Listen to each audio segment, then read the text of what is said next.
As teachers, we're always trying to find better ways to set our students up for success. And I think that speaking is one of the ways that does it almost as well or better than almost anything else that we do.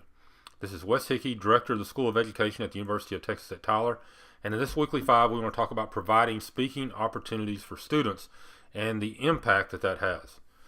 Now, this all came about because during MLK Day, we had a fifth grader speech that got a lot of attention on national TV. And it got attention for her discussion on homelessness.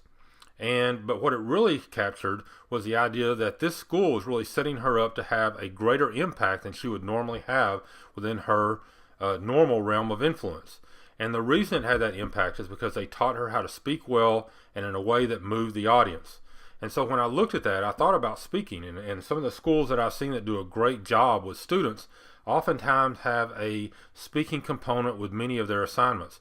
And the reason is very simple, that when you have a speaking component, you force the student to be able to build their opinions and their thoughts and what they're speaking on facts and evidence instead of on some kind of a gut feeling that they have or on from the top of their head. You want them to build that on the evidence that they can create within that particular topic. They also have to learn how to think quickly, because if you, as you well know, that when you begin to speak is that things change. Either questions come up or a different feel in the room or something right there and forces you to think quickly.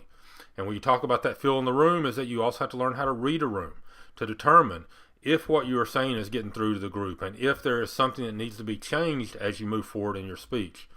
You also have to learn to control one's emotions.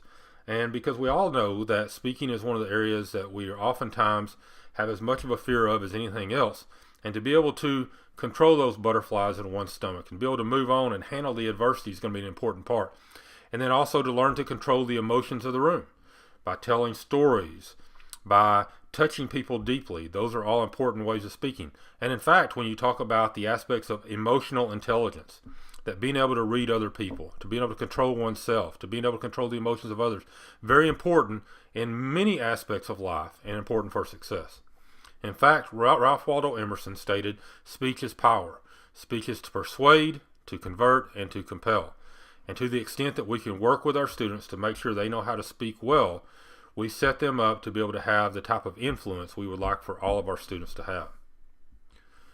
And remember, here at UT Tyler, let us know what we can do for you. And remember to inspire and educate, be architects of human potential.